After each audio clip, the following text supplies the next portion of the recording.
تاخیر میں عالی جناب حجت الاسلام والمسلمین مولانا اختر عباس صاحب قبلہ سے گزارش کرتا ہوں کہ وہ تشریف لائیں اور اپنے خیالات سے اور اپنے مستفید موعظہ حسنہ سے قلوب مومنین کو منور فرمائیں۔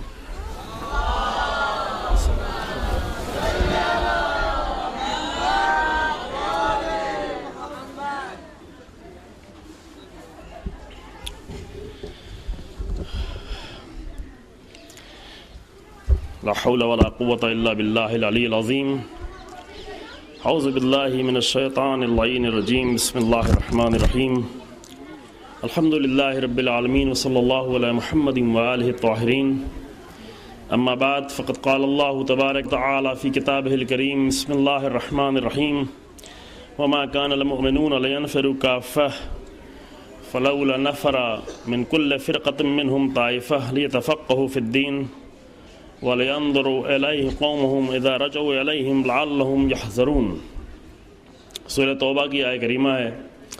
ابتداً میں آپ کی خدمت میں عرض کر دوں کہ اتنی جامع تقریروں کے بعد اب مزید جو ہے اور کسی تقریر کی گنجائش نہیں تھی، اور اگر ہماری صبح والی تقریر قبول ہو گئی ہوتی تو کافی تھا بس۔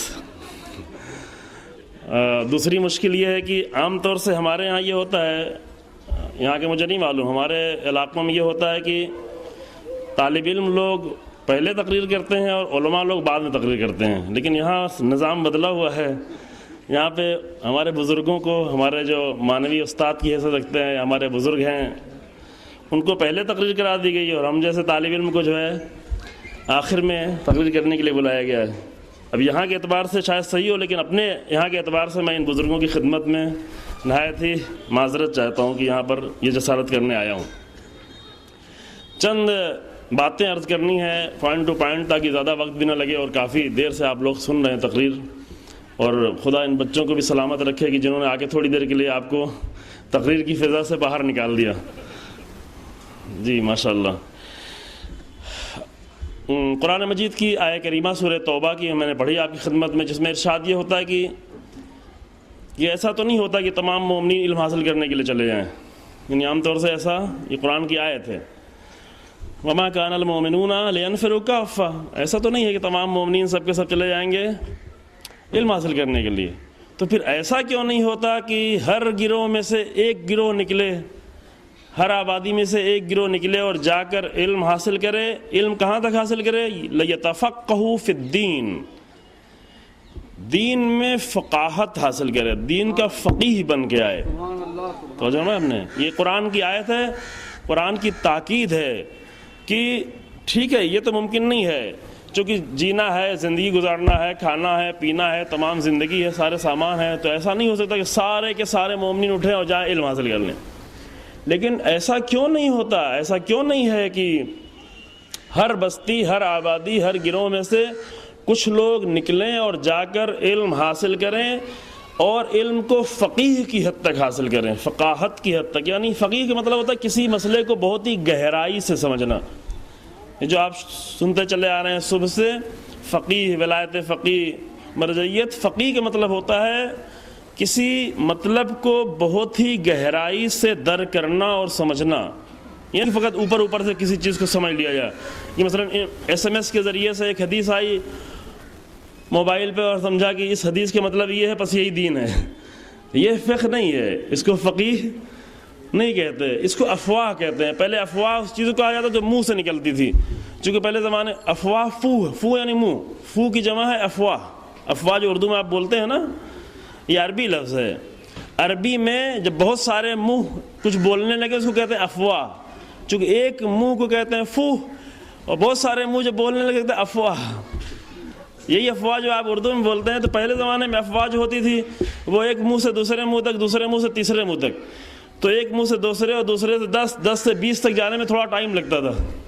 ابھی جو ہے اس کی ضرورت نہیں، ابھی آپ واٹس ایپ پہ ایک میسج دیں اور بہت سارے لوگوں تک سیکنڈوں میں پہنچ جاتا ہے، SMS دیں اور بہت سارے لوگوں تک، یعنی افواہیں ہیں۔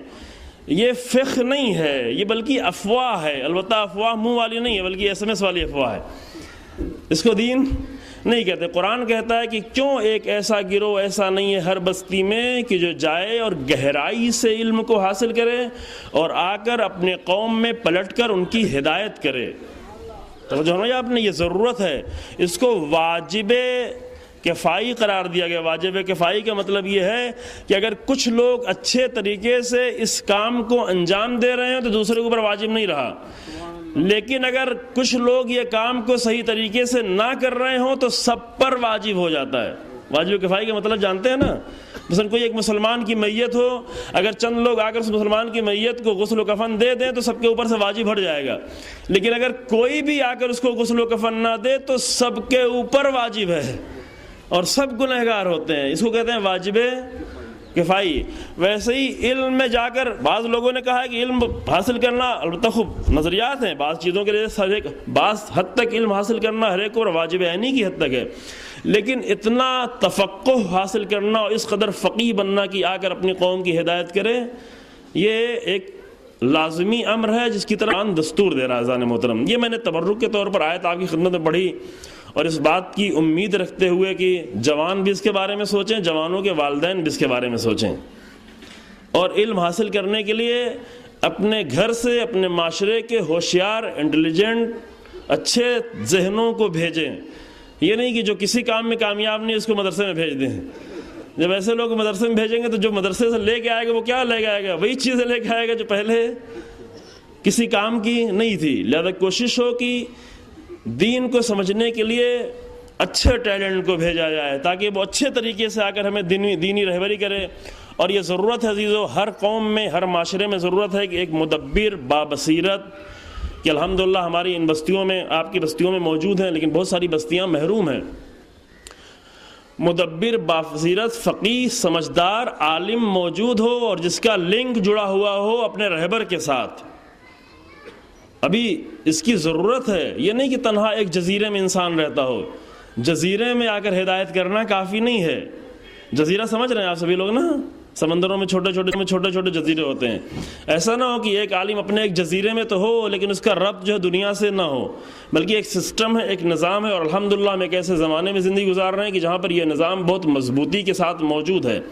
آج دنیائے تشیع اس بات پر فخر کر سکتی ہے کہ دنیا کی کسی بھی قوم کو ایسا لیڈر نہیں ملا ہے جیسا ہمیں ملا ہے۔ تو جو ہمارا اصلی رہبر، اس پر ہم ہمیشہ فخر کرتے آئے ہیں، دنیا کی کسی قوم کو ایسے امام نہیں ملے ہیں جیسے ہمیں ملے ہیں، لیکن وہ رہبر جو پردہ غیب میں ہے، اس کی غیبت کی حالت میں آج ہم اپنے زمانے میں اس بات پہ فخر کرتے ہیں کہ جیسا رہبر پاکیزہ، بابصیرت، فقیہ، مدبر اس قوم کو ملا ہے وہ کسی قوم کو نہیں ملا ہے۔ اب ہاں یہ اور بات ہے، جیسا ہمارے بزرگ نے فرمایا کہ رہبر کو فقط نعرے نہیں لیتے، رہبر کی بات مانی جاتی ہے۔ یہ نہیں کہ رہبر کے نعرے لگا کے وہیں پر رہبر کی مخالفت کر رہے ہیں۔ ہمارے ایک بزرگ یہاں کہیں عشرہ پڑھنے آئے تھے، عشرہ محرم میں، انہوں نے جا کے جلوس دیکھا، جلوس کی حالت دیکھی، وہاں سے پلٹ کے جا کے بمبئی میں کہہ رہے تھے میں نے عجیب چیز دیکھی۔ کیا دیکھا؟ کہا کہ کچھ لوگ نعرہ لگا رہبر کے فرمان پر جان بھی قربان ہے، اور کام وہ کر رہے تھے جو رہبر منع کرتا ہے۔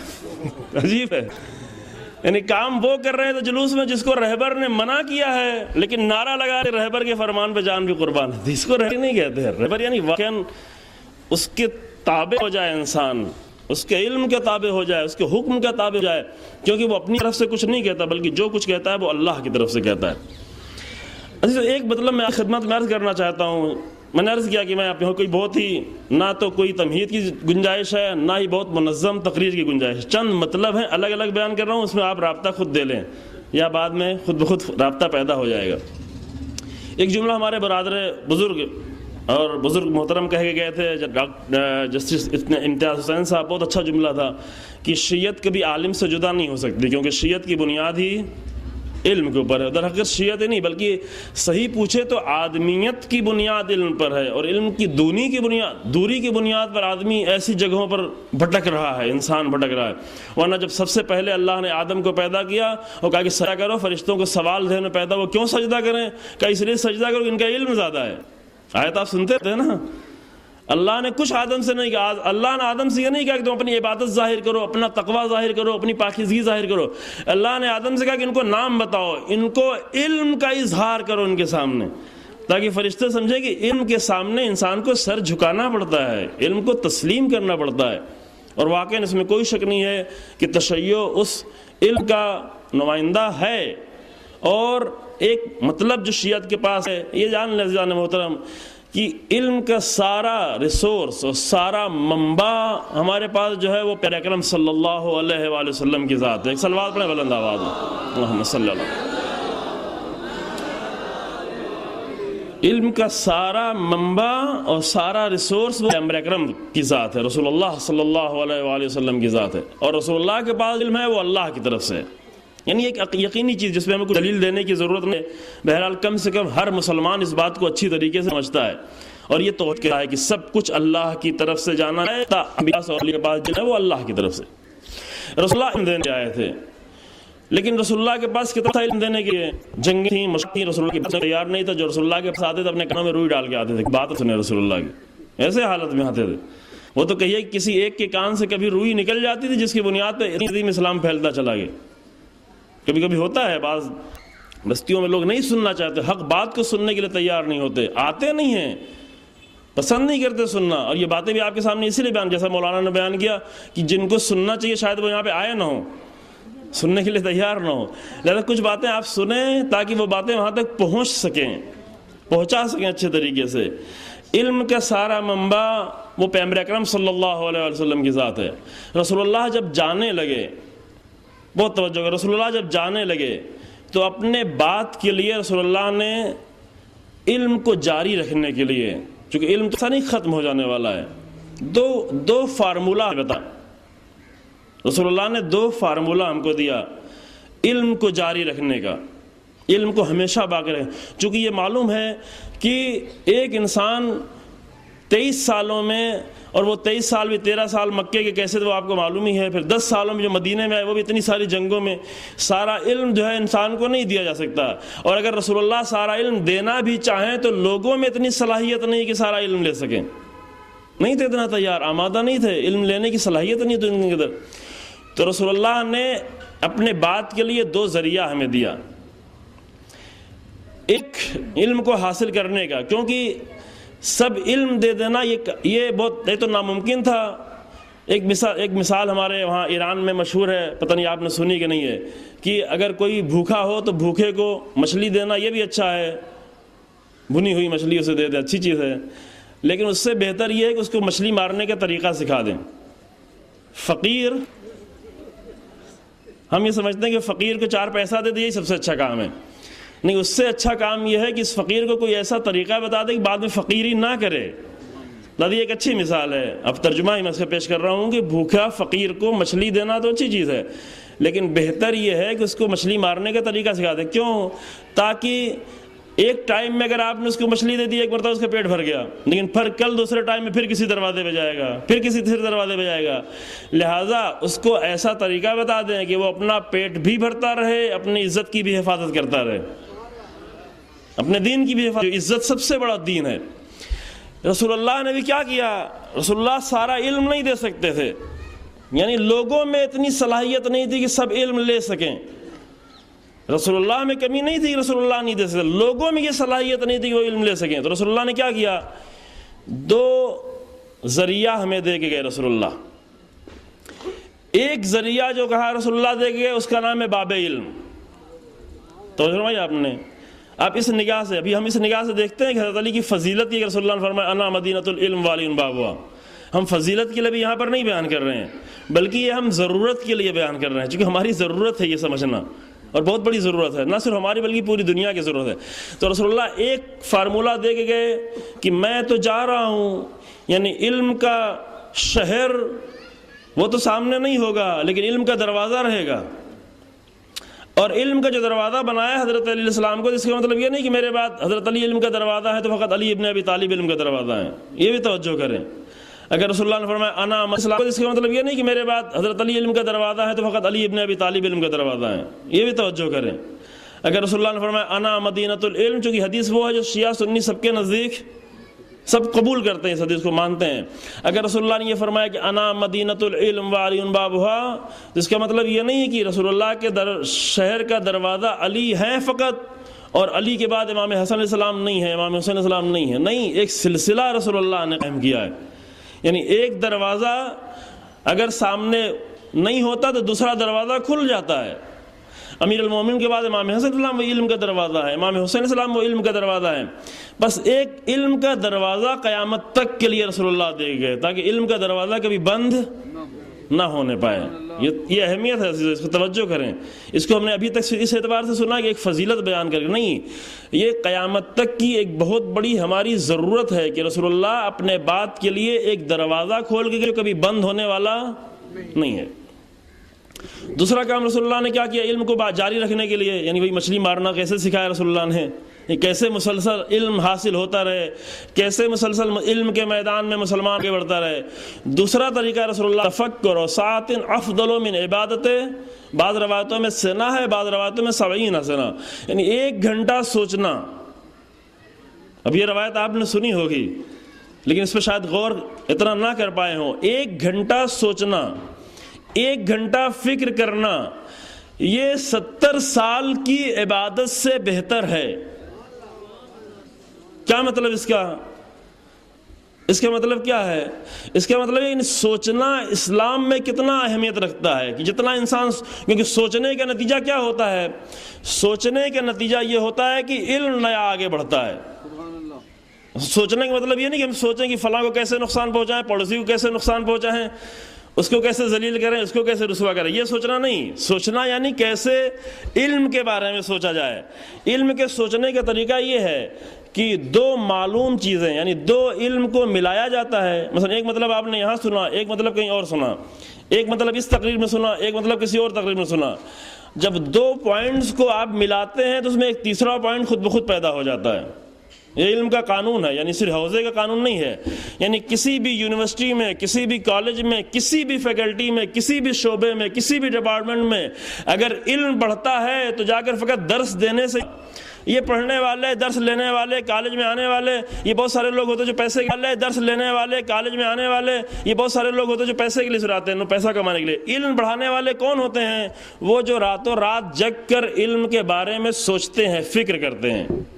ہر میدان میں، چاہے سائنس کی دنیا ہو، چاہے علم کی دوسری دنیا ہو، چاہے آرٹ کی دنیا ہو، علم کو بڑھانے والے ہمیشہ وہ لوگ رہے ہیں پوری تاریخ میں جو بیٹھ کر کچھ معلوم چیزوں پر فکر کرتے ہیں، اور معلوم چیزوں پر فکر کرنے کے بعد وہ چیزیں جو معلوم نہیں ہوتی، مجہول ہوتی ہیں، اس کو حاصل کرتے ہیں. توجہ فرمایا آپ نے. یہ فکر فقط دین کے لیے نہیں ہے کہ دین میں فکر کرنا، اصلا فکر ہی وہ بنیاد ہے جس کے ذریعے سے انسان ترقی کرتے ہوئے یہاں تک پہنچا. یہ فارمولہ کس نے دیا؟ فارمولہ تو دیا تھا رسول اللہ نے. استفادہ کس نے کیا؟ دیکھیں، توجہ کریں، چونکہ فارمولے ایسا نہیں ہوتا کہ فارمولے سے کسی کی کوئی دوست رشتہ داری نہیں ہوتی کہ رسول اللہ نے دیا تو مسلمان ہی سے فائدہ اٹھائیں گے نا. فارمولے کا قانون یہ ہوتا ہے کہ جو بھی اسے اپنا لے اس کو نتیجہ ملنا شروع ہو جائے گا. تو سمجھے آپ نے، جو بھی اسے آ کر اپنانا شروع کر دے. ایک جملہ کہا تھا امام علی صلی اللہ علیہ وسلم نے اپنی وصیت میں کہ اللہ اللہ فی القرآن، میں تمہیں یاد دلاتا ہوں اللہ کو، خبردار خبردار قرآن کے بارے میں، کہ ایسا نہ ہو لا یسبقکم بالعمل بہ غیرکم، کہیں ایسا نہ ہو کہ قرآن کے فارمولوں پر عمل کر کے تمہارا غیر تم سے آگے بڑھ جائے. یہ وصیت کا جملہ ہے، وہ وصیت جو بالکل آخری وقت میں امام نے وصیت کی ہے، شہادت کے وقت میں ضربت لگنے کے بعد. اللہ اللہ فی القرآن، بہت ہی عجیب لہجے میں، ایسا لہجہ کہیں اور عربی لٹریچر میں نہیں دکھائی پڑے گا، کسی بھی لٹریچر میں. میں اللہ کو یاد دلاتا ہوں. بہت ساری چیزوں کے بارے میں وصیت کی، اس میں ایک وصیت امیر المومنین کی یہ تھی کہ میں تمہیں قرآن کے بارے میں یاد دلاتا ہوں. قرآن کو فقط ثواب کے لیے نہیں پڑھنا، قرآن کو فقط جنت کے لیے نہیں پڑھنا، بلکہ قرآن کیا ہے؟ قرآن فارمولہ ہے، قرآن اصول ہے، قرآن قانون ہے. کہیں ایسا نہ ہو کہ ان فارمولوں کو اپنا کر تمہارا غیر تم سے آگے بڑھ جائے. تو سمجھا آپ نے وہ فارمولے کیسے اپنایا؟ فکر کے ذریعے سے. فکر. پس 2 چیز ہوئی، ایک باب علم رسول اللہ دے کے گئے تاکہ ایسا نہ ہو کہ رسول اللہ کی 63 سال کی عمر میں جب وفات ہو تو علم کا دروازہ بند ہو جائے. رسول اللہ نے علم کے دروازے کو قیامت تک جاری رکھنے کے لیے 2 چیزیں دیں، باب علم اور فکر. یہ 2 کام کرتے رہو، علم آگے بڑھتا رہے گا، علم کہیں نہیں رکے گا. اجتہاد کسے کہتے ہیں؟ اجتہاد کی ایک تعریف یہ ہے عزیزو کہ باب علم پر بیٹھ کر دین کے لیے فکر کرنا. توجہ سمجھے آپ نے. اجتہاد کیا کہتے ہیں؟ یعنی فکر کرنا. مجتہد کون ہوتا ہے؟ جو انتہائی فکر کرنے والا ہو، انتہائی زیادہ کوشش کرنے والا. اس سے زیادہ کوئی کوشش کرنے والا نہیں ہو، لیکن کس باب میں کوشش کرنے والا ہو؟ کہاں جا کے کوشش کرنے والا ہو؟ کسی جہالت کے دروازے پہ بیٹھ کے نہیں، فقط باب علم پر بیٹھ کر کوشش کرنے والا. یعنی ائمہ سے جو کچھ لینا ہے کہاں سے لینا ہے؟ فقط امام سے لینا ہے، فقط قرآن سے لینا ہے، فقط رسول اللہ سے لینا ہے. ایک فرق ہے جس پر ہم افتخار بھی کرتے ہیں شیعت میں اور دوسرے محترم مسلمانوں کے درمیان میں. کیا فرق ہے؟ ہمارا فخر یہ ہے، جس پہ ہم افتخار کرتے ہیں وہ یہ ہے کہ ہم نے دین کو اہل بیت سے لیا ہے. عزیزو اس بات کریں، یعنی ضروری اس بات کو اچھے طریقے سے بیان کریں. البتہ جانتے ہیں لوگ، بعض لوگ متوجہ نہیں ہیں. ایک سفر میں ہم ایک جگہ جا رہے تھے، وہاں پہ ایک لیبیا کے ایک سفیر ملا، سفارتکار، کوئی ڈپلومیٹ ملا. ہم بھی ایئرپورٹ پہ بیٹھے ہوئے تھے، ٹرانزٹ تھی موریشس کے ایئرپورٹ، وہ بھی وہاں کے بیٹھا ہوا تھا. تو اس کی ہماری جب بات ہونے لگی، تھوڑی دیر بولنے کے بعد اس نے کہا کہ میں نے بتایا ہم تو کہا آپ وہ لوگ ہیں جو اہل بیت سے دین کو لیتے ہیں. ہم نے کہا ہاں اس پہ ہمیں فخر ہے کہ ہم دین کو اہل بیت سے لیتے ہیں. توجہ فرمائی آپ نے، کیونکہ اہل بیت ہی کو باب علم قرار دیا گیا ہے. توجہ فرمائی. اور سب ملاتے ہیں، ہر بزرگ کے ابو حنیفہ جو بہت بڑے امام ہیں اہل سنت کے، وہ آگے جملہ کہتے ہیں اولا سنتان لہلا نعمان، یہ ان کی کتابوں میں موجود. اگر 2 سال میرے نہ ہوتے امام جعفر کی شاگردی کے تو میں ہلاک ہو جاتا.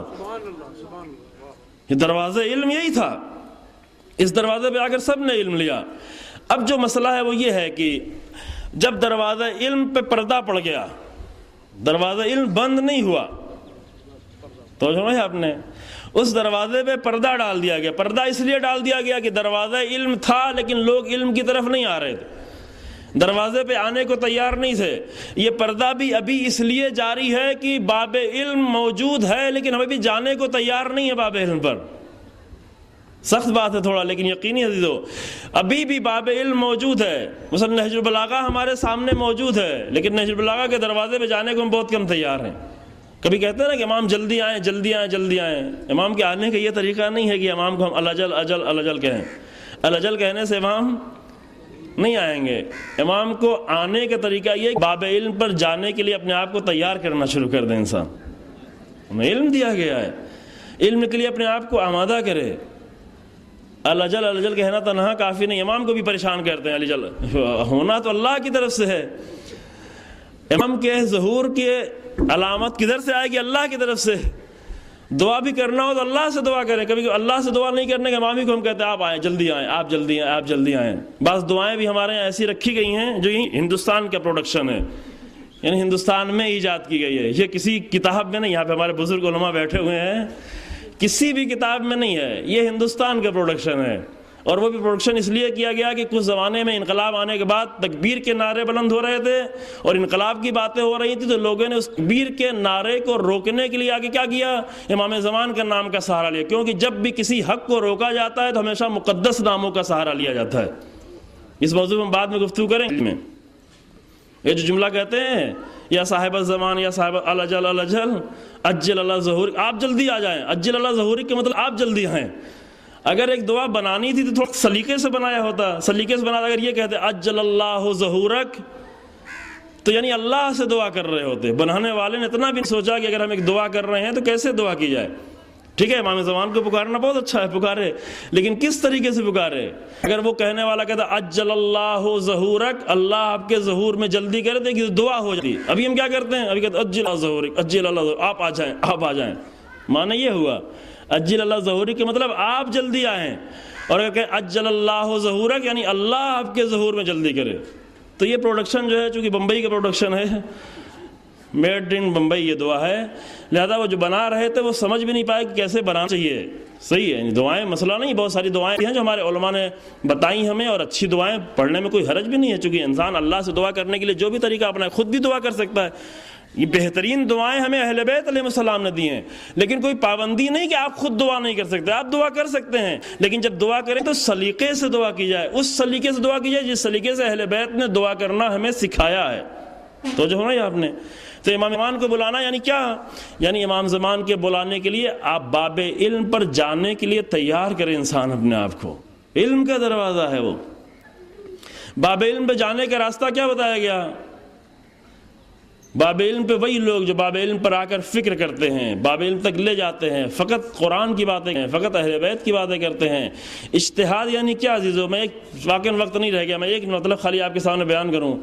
دیکھیں ائمہ علیہ السلام کا زمانہ جو گزرا ہے لمبا زمانہ ہے، مختصر بھی نہیں ہے. رسول اللہ کی رسالت کے اعلان کے بعد سے لے کر غیبت صغریٰ تک، یعنی غیبت صغریٰ کے آغاز تک تقریباً 300 سال کا زمانہ ہے نا، تقریباً کچھ 300 سال کے آس پاس کا زمانہ ہوتا ہے. یہ 300 سال کے زمانے میں بہت ساری حدیثیں ہمارے پاس آئیں الحمدللہ، رسول اللہ کے ذریعے سے اور رسول اللہ کے بعد باب علم کے ذریعے سے، یعنی ائمہ علیہ السلام کے ذریعے سے. لیکن وہ زمانہ ایسا جس میں بہت سارے ایسے مسائل، چونکہ پہلے زمانے میں اور آج کے زمانے میں فرق یہ ہے کہ پہلے زمانے میں اتنی تیز سفر نہیں ہوتا تھا، 100 سال گزر جاتے تھے، حالات ایک جیسے رہتے تھے. آج ایسا نہیں ہے. آج 5 سالوں میں اتنی تبدیلی ہو جاتی ہے کہ چھوٹا بھائی جو ہوتا ہے بڑے بھائی کو نہیں سمجھتا، بڑا بھائی چھوٹے بھائی کو نہیں سمجھتا. پہلے یہ کہا جاتا کہ جنریشن گیپ اتنا ہے کہ باپ بیٹے کو نہیں سمجھتا اور بیٹا باپ کو نہیں سمجھتا. ابھی چھوٹے بھائی اور بڑے بھائی کے درمیان میں جنریشن گیپ اتنا زیادہ ہوتا ہے کہ ایک دوسرے کو سمجھنا مشکل ہوتا ہے. ایک کچھ کر رہا ہوتا دوسرا کچھ. اس زمانے میں جو اتنا زمانہ گزرا ہے بہت سارے مسائل پیدا ہوتے تھے. مسائل پیدا ہونے پر ہر مسئلے کا جواب، چونکہ ہر جتنا بھی زندگی میں مسئلہ پیدا ہوتا ہے اللہ کی طرف سے اس کے لیے کوئی حکم ہے. یعنی کوئی بھی زندگی کا ایسا مسئلہ نہیں ہے کہ جس کے تلے اللہ کی طرف سے حکم نہ ہو، یعنی ایک ایسی چیز جو انسان کے لیے بہتر ہو، انسان کے لیے مفید ہو. تو ائمہ علیہ السلام جو بھی مسائل پیدا ہوتے تھے اس کا مسئلہ بیان کر دیتے تھے، حدیث بیان کرتے تھے. حدیث لوگوں کو آسانی سے سمجھ میں آ جاتی تھی. اس زمانے میں بھی ائمہ کے جو شاگرد ہوا کرتے تھے ان کو جب امام بھیجتے تھے کسی جگہ پر تو وہ امام کی طرف سے نمائندے بن کے جاتے تھے اور لوگوں سے کہا جاتا کہ اب ان کی طرف تم رجوع کرو، یعنی جس کی تم نے اپنی طرف سے بھیجا ہے ان کی طرف رجوع کرو. مثلاً شہر رہ جاتے ہیں زیارت کرنے، ان کی طرف رجوع کرو، عبد الرحمن کی طرف رجوع کرو، ان کی طرف، یعنی جس کی طرف رجوع کیا جائے وہی مرجع ہوتا ہے. امام تک ڈائریکٹ نہیں جاتے تو امام کے نائبوں کی طرف رجوع کرو تاکہ تمہارے مسائل کو آ کر وہ حل کریں. خوب ائمہ علیہ السلام کے بعد اتنے سال گزارنے کے بعد بھی بہت سارے مسائل ایسے تھے بعد میں جو پیدا ہونا. آج ہر روز نیا نیا مسئلہ پیدا ہوتا ہے. اس زمانے میں کہا جاتا تھا، اگر کہا جاتا یہ کہ ایسا زمانہ آئے گا کہ ایک آدمی نماز پڑھ کے نکلے گا دوسرے ملک جائے گا وہاں دیکھا پھر نکلا ہوا ہے نا، اتنی تیز اسپیڈ سے جائے یہاں سے نماز پڑھ کے، اپنا روزہ افطار کر کے جائے اور شب عید منا کے جائے، فطرہ نکال کے جائے. شب عید کو فطرہ نکالا جا سکتا ہے، وہ فطرہ نکال کے شب عید بنا کے جائے اور تیز رفتار، ابھی اور تیز رفتار بھی آنے والے ہیں فلائٹ، اس سے کسی دوسرے ملک میں مانو ابھی آج روزہ ہی نہیں ہوا ہے، ابھی جو ہے ابھی دن چلا ہے. ایسے مسائل اس زمانے میں نہیں تھے. اس زمانے میں ایسے مسائل کو بیان بھی نہیں کیا جا سکتا تھا. کیوں؟ اس لیے اگر بیان کرتے لوگ کہتے یہ کیا بات ہو رہی ہے، ایسا ہو بھی سکتا ہے، مذاق اڑاتے وہ، یہ کیا ہو سکتا ہے، ممکن ہے بھلا یہ توجہ فرمائی آپ نے. تو وہ لوگ جو کھچروں پہ چلتے تھے اور گھوڑوں پہ بڑی مشکل سے چلتے تھے ان کے سامنے یہ مسئلے نہیں بیان ہو سکتے تھے. تو ائمہ علیہ السلام نے کیا کیا ہے، ایسے بہت سارے مسائل کے لیے فارمولے بیان کیے ہیں. بہت توجہ کر رہے ہیں، یہی ایک مسئلہ ہے، بس میں اپنی گفتگو تمام کر کی ہے. بہت توجہ کر رہے ہیں، یہی ایک مسئلہ ہے، بس میں اپنی گفتگو تمام سے چلتے تھے ان کے سامنے یہ مسئلے نہیں بیان ہو سکتے تھے. تو ائمہ علیہ السلام نے کیا کیا ہے، ایسے بہت سارے مسائل کے لیے فارمولے بیان کیے ہیں. بہت توجہ کر رہے ہیں، یہی ایک مسئلہ ہے، بس میں اپنی گفتگو تمام کرتا ہوں. ائمہ نے بہت سارے فارمولے بیان کیے ہیں. فارمولے وہ ہوتے ہیں کہ جس میں کسی مسئلے کو ایک حدیث، ایک مسئلہ نہیں بیان کیا جاتا بلکہ ایسا فارمولہ ہے کہ یہ فارمولہ کسی بھی زمانے میں آ کر اس پہ مسئلے کو آ کر رکھا جائے، تطبیق کیا جائے تو اس کا حل نکل آئے. جو سب سے زیادہ اجتہاد کی 2 قسمیں، ایک اجتہاد وہ ہوتا ہے کہ جہاں پر حدیثوں کو سمجھنا، کہ جیسا یہاں پہ بیان کیا کہ وہ بھی کوئی آسان کام نہیں ہے. ہر ایک آدمی نہیں کہ 4 لفظ پڑھ لے آ کر حدیث سمجھنے لگے اور کہے کہ میں جو ہے سمجھ گیا ہوں سب، اور لوگ اس کی تقلید کرنا شروع کر دیں. توجہ عجیب یہ ہے کہ وہ جو مجتہد ہے جس نے 60 سال علم حاصل کیا ہے، 20 سال مجتہدین کو درس دیا ہے، اس کی تقلید کرنا تو لوگوں کو مشکل ہو رہی ہے. اور جو 4 SMS کی حدیثیں پڑھ کے آ کر کچھ بیان کرنا شروع کر دے اس کی تقلید کرنے لگتے ہیں. ایسا نہیں کہ تقلید نہیں کرتا، تقلید تو کرتا ہے ہر ایک. وہ جو ملنگ ترین آدمی ہے وہ بھی تقلید کرتا ہے. فرق اتنا ہے کہ وہ مجتہد کی تقلید نہیں کرتا بلکہ جاہل کی تقلید کرتا ہے. ایسا تو نہیں کہ تقلید نہیں کرتے، تقلید وہ بھی کرتے ہیں، وہ افواہوں کی تقلید کرتا ہے، وہ جاہلوں کی تقلید کرتا ہے. خوب ظاہر ہے جب علماء کے دروازے سے انسان ہٹے گا، جب باب علم سے ہٹے گا تو باب جہالت پر جانا پڑے گا انسان کو، پھر اسی کی تقلید کرنی پڑے گی. تو ائمہ علیہ السلام نے کیا کیا ہے؟ ایسے فارمولے بتائے ہیں کہ ان فارمولوں کو جس زمانے میں بھی جا کر دیکھا جائے اس سے نتیجہ نکل جائے گا. یہ بہت ہی اہم مسئلہ ہے. اس کو قواعد کہتے ہیں، جو ہمارے یہاں قواعد کے طور پر، قواعد فقہی اور قواعد اصولی کے طور پر جو سب سے زیادہ اہم اجتہاد کا حصہ ہوتا ہے وہاں پر بیان کیا جاتا ہے. مثلا ایک میں مثال دوں، یہاں پر ایک حدیث چھوٹی سی ہے کہ لا تنقض الیقین بالشک، یہ فارمولہ ہے، یہ فقط ایک مسئلہ نہیں ہے، ایک فارمولہ ہے. یعنی یقین کو شک سے نہیں توڑا جا سکتا. پتہ نہیں آپ نے کبھی سنا ہے یا نہیں سنا ہے، ممکن یہ حدیثیں نہیں سنی ہوں. یقین کو شک سے ختم نہیں کیا جا سکتا. یعنی پہلے یقین تھا، مثلا آپ کو یقین ہے کہ وضو ہے، بعد میں شک ہو رہا ہے پتہ نہیں وضو ہمارا باقی ہے کہ باقی نہیں ہے، تو کہا آپ کا وضو صحیح ہے. مثلا ایک نمونہ یہ ہے، چند سال پہلے خطبہ جمعہ میں حضرت آیت اللہ جوادی عاملی حفظہ اللہ، جو علم قرآن اور علم اہل بیت کا عظیم ترین سرچشمہ ابھی کہا جا سکتا ہے ان کو، چند سال پہلے میں اس خطبے میں، اس جمعے میں شریک تھا. انہوں نے فرمایا، خود سنی ہوئی بات ہے، کہ صرف اس ایک فارمولے پر، یعنی ایک دو کلمے کی جو حدیث ہے، لا تنقض الیقین بالشک، 3 کلمہ ہے خالی اس کے اندر، 3 ورڈ کی 3 لفظوں کی جو یہ حدیث ہے، اس حدیث پر مجتہد اتنا کام کیا ہے کہ اگر سارے ریپیٹیشنز کو نکالیں، تکرار کو نکال لیں، جو بہت ساری تکراری بہتے ہیں، اگر سارے تکرار کو نکالا جائے تو بھی تقریباً 40 جلدوں کی کتاب بنے گی. توجہ فرمائیں. یعنی ایک 3 لفظ کی حدیث پر، جو فقط حدیث نہیں ہے بلکہ ایک فارمولے والی حدیث ہے، جس میں ایک قاعدہ بیان کیا گیا ہے، جس میں ایک قانون بیان کیا گیا ہے، اس حدیث پر قدیم زمانے سے لے کر اب تک علماء نے اتنی بحث کی ہے اور اتنے نقطے نکالے ہیں، اتنی بنیادی چیزیں حل کی ہیں، اور اتنے دین کے مسائل اس حدیث کے ذریعے ہیں کہ ساری علمی بحث کو، فقط فقہی بحث کو چھوڑیں، فقط علمی بحث کو، سارے ریپیٹیشن کو نکالنے کے بعد اگر جمع کریں تو 40 جلد کتاب بنتی ہے. تو جو فرمایا آپ نے، اجتہاد اسے کہتے ہیں. اجتہاد یہ نہیں کہ آدمی جا کر کہیں ایک حدیث پڑھے، کوئی ادھر سے پڑھے، کوئی ادھر سے پڑھے، ادھر سے ترجمہ پڑھے، ادھر سے ترجمہ پڑھے، اور کہے کہ ہاں ہم نے یہ امام نے یہ فرمایا ہے. اتنی جلدی نہیں کہا جاتا امام نے یہ فرمایا ہے، چونکہ جس کو جتنا جھوٹ بولنا ہوتا تھا وہ آ کر امام کے نام سے جھوٹ بولتا تھا. خود اگر جھوٹ بولتا تو کون اس کی سنتا؟ مثلا کوئی بات ہم کو پسند آئی، ہمارا دل چاہتا ہے کہ سب یہ بات مانیں، ہم آگے کہیں کہ میں یہ فرماتا ہوں، آپ یہ بات مانیں، تو کون میری بات مانے گا؟ لہذا جب کسی کا دل چاہتا تھا کچھ کہیں تو آگے کیا کہتا تھا؟ پہلے کہتے تھے قال رسول اللہ،